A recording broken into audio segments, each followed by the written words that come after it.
maamul goboleedyada ah iyo dowladda federaalka war waxaad yeelaysiin kutubaad gacanta saarteen waa dhaarateen nin walbo dibadda ka yimidna wasiir iyo xildhibaan iyo wuxuu raadiyaa iyo madaxweyne ugaas maxamed jaamac ugaas baruur oo shirshiraad ku qabtay magaalada Laascaanood ee xarunta gobolka Sool waxa uu ka hadlay xaaladda cakiran ee haatan ka tagan Soomaaliya waxa uu si qoto dheer uga hadlay khilaafka u dhaxeeya dowladda federaalka Soomaaliya iyo qaar ka mid ah madaxda maamul goboleedyada isagoo xusay in wada hadal isfahan lagu xalin karo khilaafka kasta oo haatan taagan sidoo kale ugaasku waxa uu shacabka Soomaaliyeed ugu baaqay inay xoogga saaraan nabadda iscafinta xoojinta walaalnimada waxuna ku adkeeyay muhiimadda ay leedahay midnimada iyo wadajirka ummadda Soomaaliyeed isagoo hoosta ka xariiqay in horumar iyo waliba barwaaqo dalka aysan gaari karin ilaa la helo is-afgarad iyo waliba wada shaqayn dhab ah waas maxamed jaamac baruur wuxuu ugu dambeyntii ugu baaqay shacabka Soomaaliyeed iyo waliba madaxda dalka hogaamisay inay ka shaqeeyaan nabadda wadajirka iyo waliba horumar waara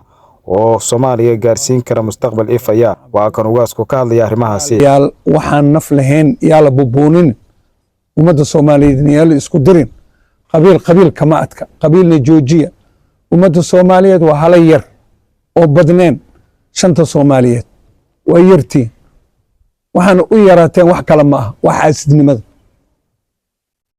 dadka kale dariska ah oo gaalada waa niga badan yihiin ama Kenya ama Ethiopia faray ka bateen idinko muslim maxaa ina yareeyay waxa ina yareeyay laabtad ka jirantiin laabta Allah kaliin laabtiin Allah ka dhigo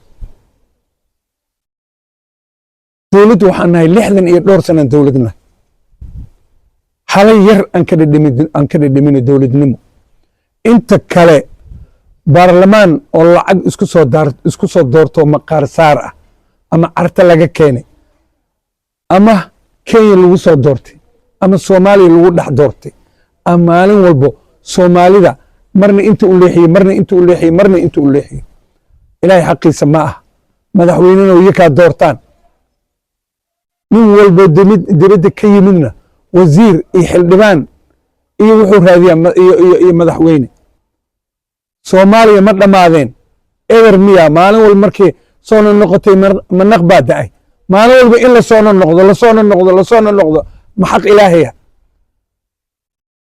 dowladdaas weyne Mareykanka ah 4 sano qof haya hadduu soo noqdona 4 kala loogu daraa hadduu soo noqon wayna hortiisa u jiita idinka maxaani u kalifay in mar walba ku soo noqotaan Soomaaliya madad la'aana war dad kale jaaniskooda siiya oo dogtaatiyooyinkana ha laga soo doorto ummadda Soomaaliya dadkay soo doorata u taliyaan oo diintana ha ku dhaqmaan oo laaluushkana ha dhaafaan oo ha joojiyaan ilaahay markaas wuxuu ina siinayaa roob fiican iyo barwaaqo iyo webiyaashii shushba maanta webina male roobna male idinka u sababa wax kale ma ah quraan akhriskii ay yareyseen toobadii ay yareyseen waxa qabiilaa la safateen marka ilaahay xaqiisa ma aha Soomaaliyey inaad xaqdaro ku dhaqantaan xaqa Allah ina tusiyo Allah nigu toosiyo nin walba oo dibadda ka yimidna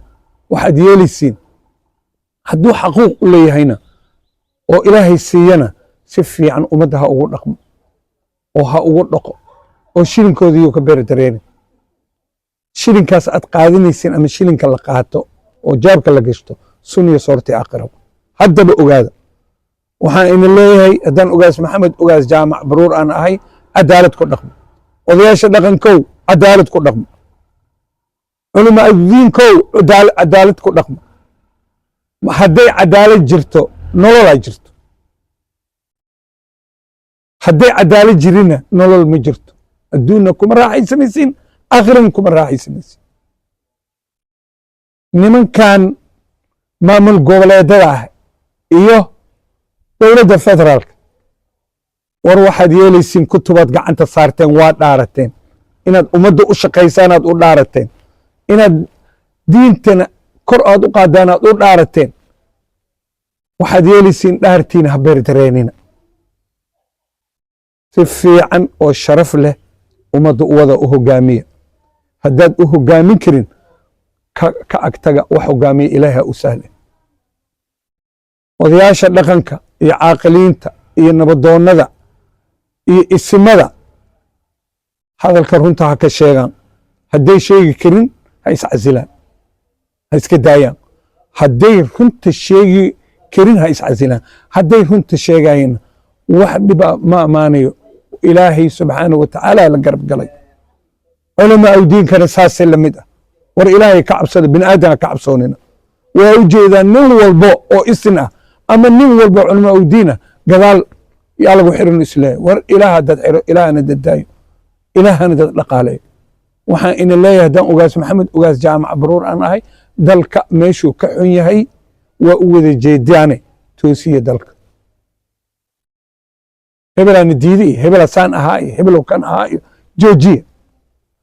mowqifnima ah kaas. waxaa ugu dhaarateen saxa oo hagaajiya. hebel iigu taaganay, hebel been uu sheegay, hebel war joojiya.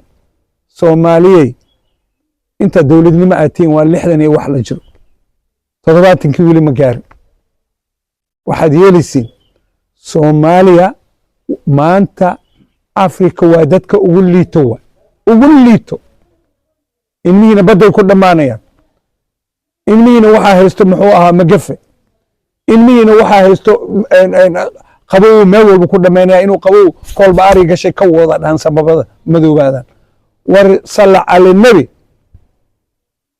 gaala ina aruursanayso haddaad dad isku toosan oo midnimo lahayn haddaad noqotaan. intay leeyihin shilin ay raadinayaan aakhiradood horta iyay halaynin. wax Soomaaliya wax u tarayo oo ummadda Soomaaliyeed wax u tarayo oo tale iyo tusaale ah ama waana ah ha ku biiriyaan. laakiin dadka ay isku dirayaan ha joojiyaan.